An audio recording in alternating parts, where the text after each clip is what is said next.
देखिए, त्यागपत्र देने का जो प्रमुख कारण है वो है यूजीसी के नए नियम। जो सरकार ने यूजीसी के नए नियम लागू किए हैं, इससे मैं काफी आहत हुआ हूं।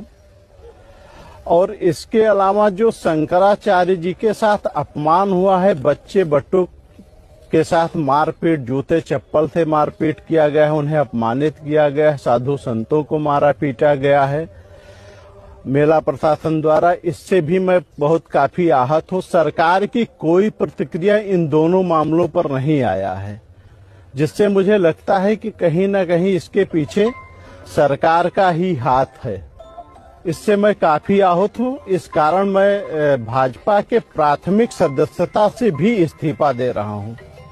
भाजपा के आप कर्मठ हो, जुझारू बिल्कुल आप एक थे, लेकिन आपके जैसे इस्तीफा देने के बाद में और मान लेते हैं कि इस्तीफा दे दिए हैं और आप विधानसभा तुलसीपुर से आप टिकट भी मांग रहे थे, आपको टिकट दे दे रही है भाजपा, तो फिर क्या आप वापसी करेंगे?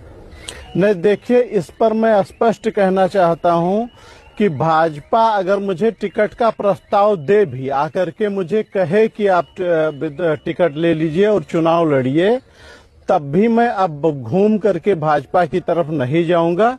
मैं उसके टिकट पर चुनाव नहीं लड़ूंगा। तो हमारे लिए विधायकी कोई इतनी बड़ी चीज नहीं है, और ना ही विधायक का अब इतना महत्व रह गया है कि उसके लिए मैं बहुत लालायित हूँ।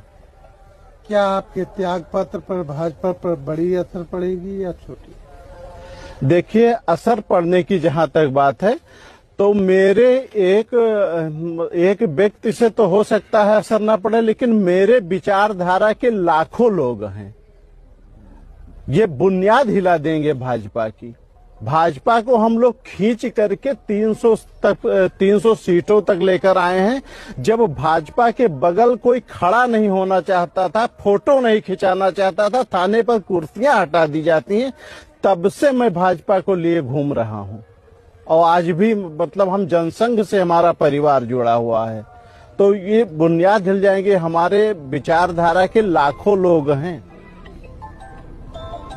बस यही मैं कहना चाहता हूं आप सभी को। मामले थे, जैसे मान लिया जाए शंकराचार्य के मामले को लेकर आप काफी उत्तेजित हैं कि आखिर शंकराचार्य जी से अभी मान लिया जाए कुछ ऐसे माफी मांग लिया जाए या कुछ उनके साथ में अच्छा कार्य किया जाए, तो फिर क्या? सर्वप्रथम तो मैं ये बताना चाहता हूं कि मैं किसी प्रकार से उत्तेजित नहीं हूं।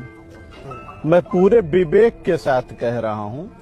अगर शंकराचार्य जी से माफी मांग लेते हैं तो शंकराचार्य जी ने माफ कर दिया, तो हम कौन होते हैं?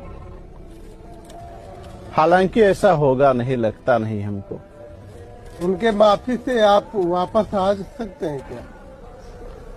देखिए, फिर एक मुद्दा आ जाएगी।